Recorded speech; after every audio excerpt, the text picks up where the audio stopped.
Hi, everyone. It's an honor to join you tonight live from this beautiful new library space at Chabad and DG. Tonight before Shavuot, I want to share a story with you. A story about an experiment. It made the news when it happened. It was arranged by the Washington Post to study how people react to unexpected, out of context art. It called for Joshua Bell, the Jewish world-renowned violinist, to stand in a Washington, D.C. subway and play classical music. It was a Friday morning, July 12th, 2007. Bell played for about 45 minutes, during which more than 1,000 people passed by. Now, ordinarily, when Bell gives a recital, he earns about $1,000 a minute. Now, how many people do you think stopped to hear the brilliant music for free? How many people were moved by the masterful renditions of Joshua Bell for free? 0.006% of the people who passed by that day paused to absorb the music. In 3/4 of an hour that Joshua Bell played, 7 people stopped what they were doing to hang around and take in the performance, at least for 1 minute. One was actually a small child who was pushing his mother to stay, but his mother in the hustle was pushing him back, and he couldn't stay to listen. 27 people gave money, most of them on the run. Throughout the entire time, there was never a crowd, not even for a second. And in the 45 minutes he played in the subway in Washington, D.C., only 27 out of the 1,075 passersby threw a donation into his violin case, netting him a grand total of $32. In its aftermath, scores of articles were written about the experiment. All kinds of questions were asked. Good questions. Tell me, have we grown so superficial as to not appreciate art without a frame? What's our world come to that we can't appreciate beauty without PR? Is there no truth left if it's not advertised as truth? Is it all groupthink? No one told me that it was Joshua Bell, so I didn't stop and listen. Why would people shell out upwards of $100 a ticket to hear Joshua Bell play and not stop when the music cost them nothing? Is it part of our herd mentality? If we aren't told something is good, we can't realize it's good. These are the questions that come to my mind. When you watch the video of the event, it's sad. It's sad to observe the opportunities that slip through our hands, never to return. The rush of life, which sucks up the essence of life itself. There was an article that I saw, and that article in the Washington Post, it highlighted a trivial detail that was never spoken about. They said that Bell, to go to the Washington, D.C. train station, took a taxi from his hotel to the subway station. It was 3 blocks away. Why couldn't he walk? So it said because the violin was too expensive to risk walking on the street. What kind of violin was this to merit such care and protection? Well, it turns out that the answer to this question leads us not only to the story of the violin, but also a story that I want to share with you tonight about courage, a story about perseverance and the making of history. The story leads us to the previous owner of Joshua Bell's violin, another Jew by the name of Bronislaw Huberman.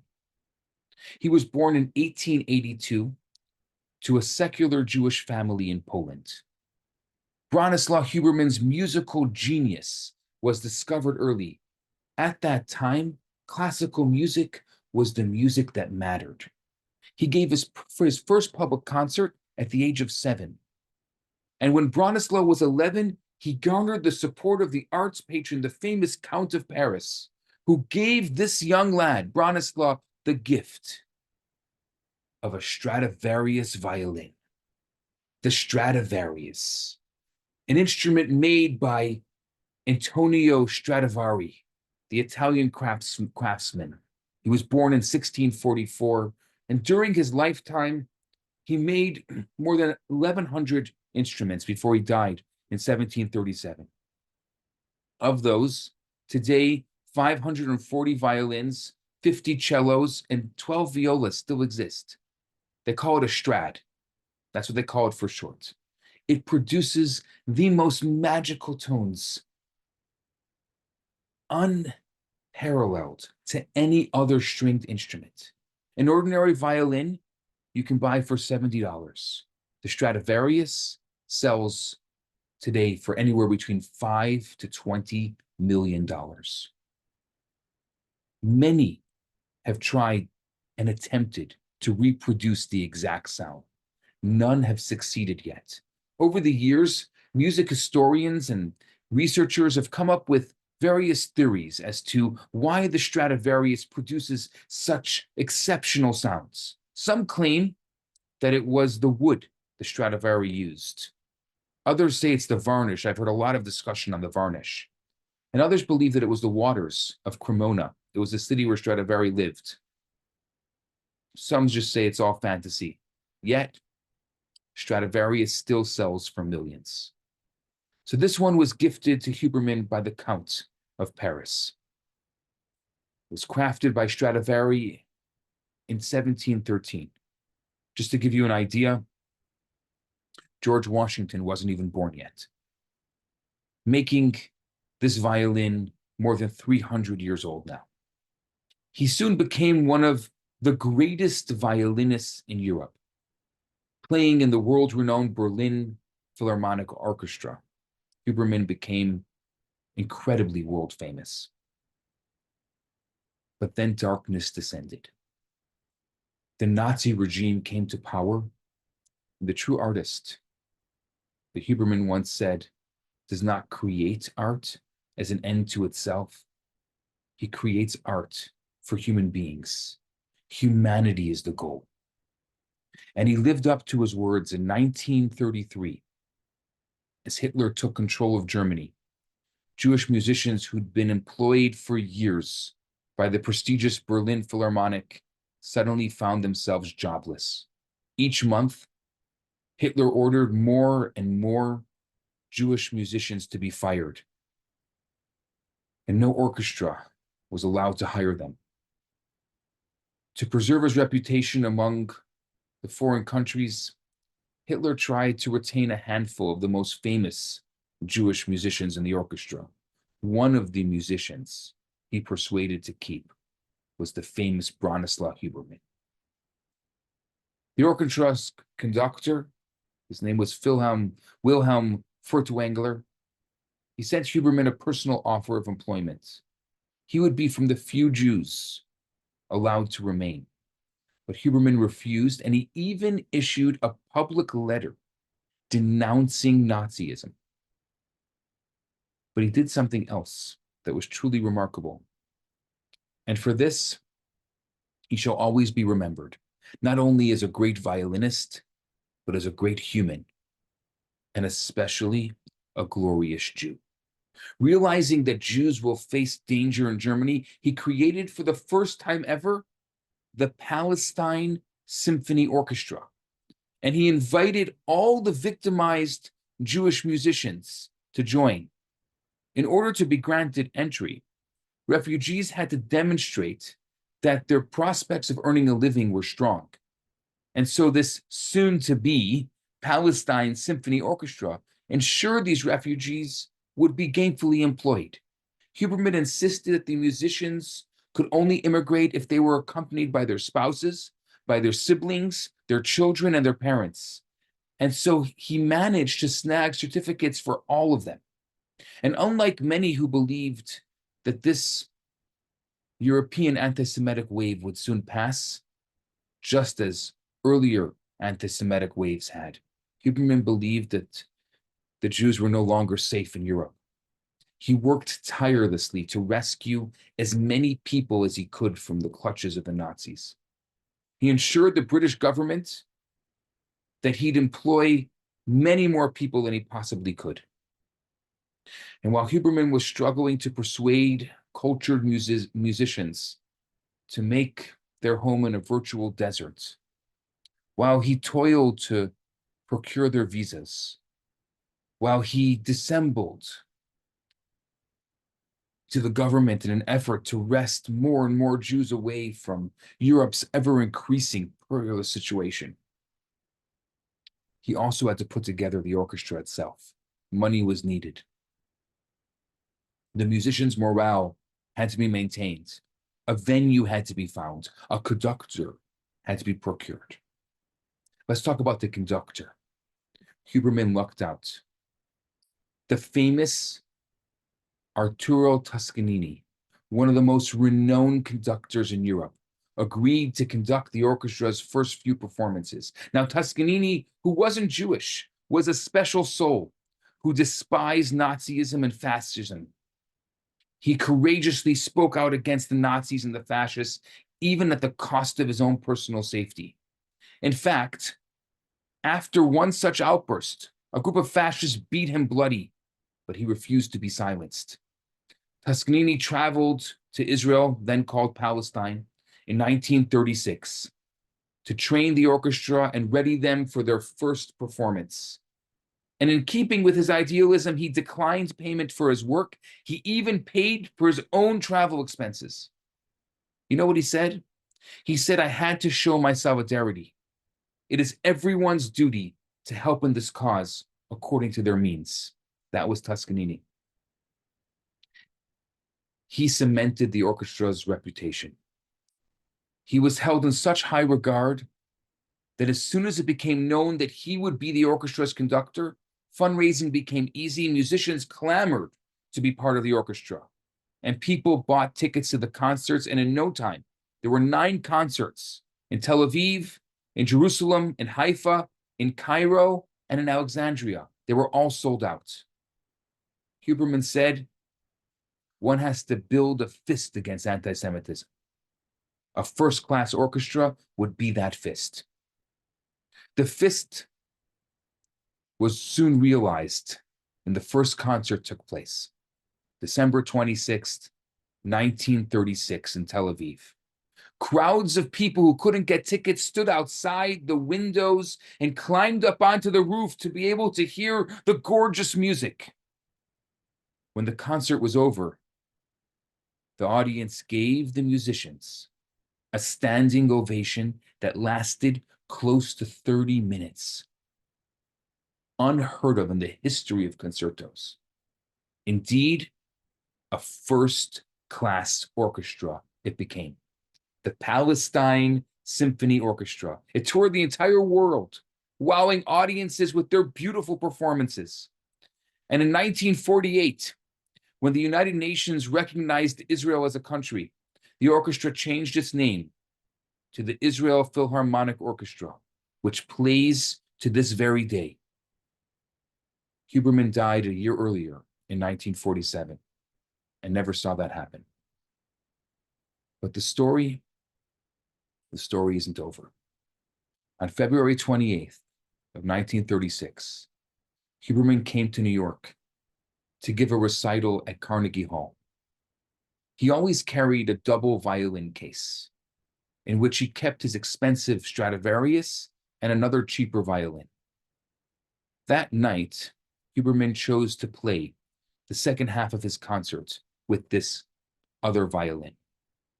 In the middle of the performance, the Strad was stolen from his dressing room. When the theft was discovered, the police were called, While Huberman tried not to panic, continuing optimistically with his encores.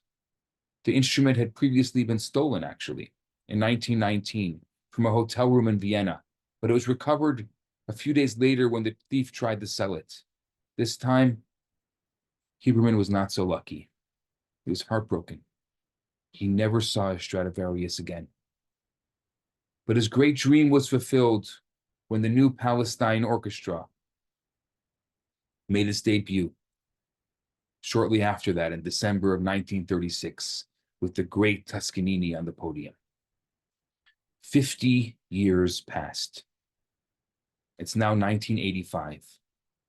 A New York violinist named Julian Altman was diagnosed with stomach cancer.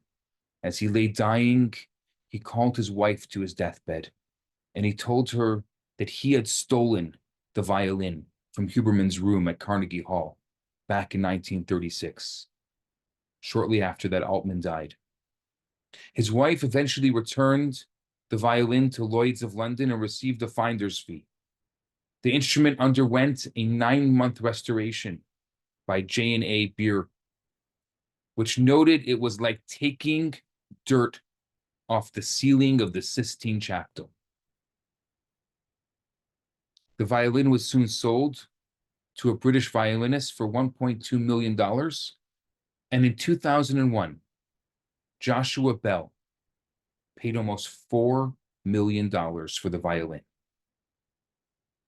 Recently, I heard Bell at a concert say that the violin is so special in so many ways. He said it's overwhelming to think of how many amazing people have held it and heard it. He said, when I perform in Israel with the Israel Philharmonic, I'm always touched to think how many of the orchestra and audience members are direct descendants of the musicians that Huberman saved from the Holocaust, with funds raised by the concerts performed on this very same instrument I play every day.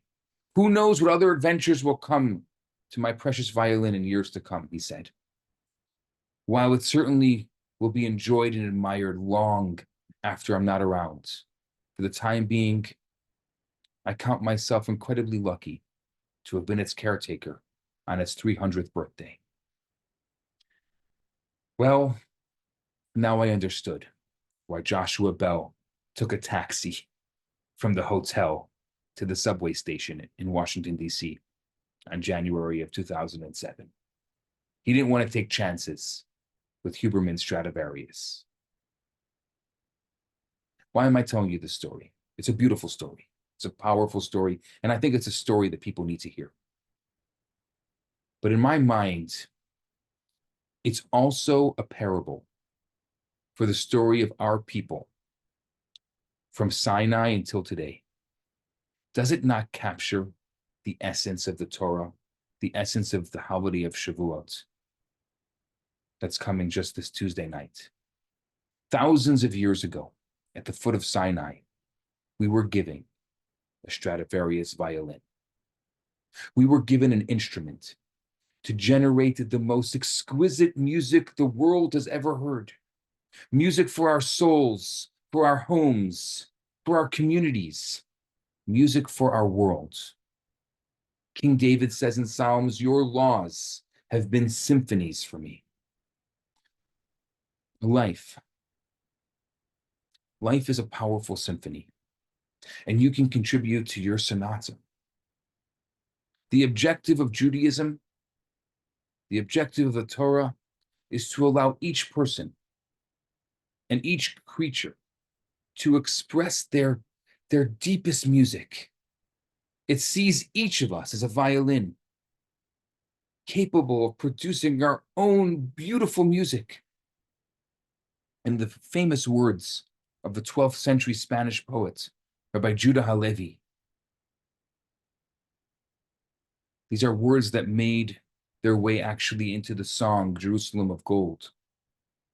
He says, I am a violin to your melodies. And just as the chords of a violin must be tied down to allow the music to play, Torah mitigates and restricts certain behaviors, not in order to tie us down, but to allow us to play our music, to allow our music to play. Our violin, our Stradivarius, has endured a lot, just like Huberman's violin. Our violin was exiled, was stolen, almost disappeared. Our faith and our Torah came close to extinction through Nazi and Soviet genocide on one hand, and mass assimilation on the other. But the unpredictable happens. The violin was recovered. And today, especially after October 7th, it plays in Jewish homes. It plays in Jewish communities all across the globe. We have Joshua bells all across the world playing that ancient violin with splendor, with beauty. Judaism today has experienced a renaissance. Today, 50,000 Jews and non-Jews alike went to support the Jewish people in Israel in Toronto. Today, Jews are studying Torah, they are celebrating mitzvot, and they are living Jewish life in a way that we haven't seen in our lifetime. This Shavuot is different. It's not the same as last year. You see, so often the music can be played right near us, yet we ignore it. We can have one of the greatest violinists on the subway playing the most beautiful melodies, but we're too busy. We're too stressed, too rushed, maybe too lazy or too callous, or maybe too overwhelmed to even stop and take it in. We were given the Torah. The Torah is the most time-tested violin. It's not 300 years old. It's much older. It's 3,336 years old. And it produces the most profound music, not only classical music to enrich the spirit, but divine music to give meaning to life, to offer depth and hope and vitality and spirituality, a purpose to life. Divine music to keep families together, to keep marriages fresh. Divine music to be able to find happiness and joy in a world of chaos, in a world of fear, a world of anxiety and depression and confusion. Divine music to offer perspective, to offer vision, wisdom, guidance in a time of moral ambivalence. Divine music that allowed us to stay the course and to thrive for over 3 millennia, despite endless challenges, savage suffering. The music is right here. The music is right now. But we can't just pass by and ignore it. Not because we are bad, but simply because we're in a rush.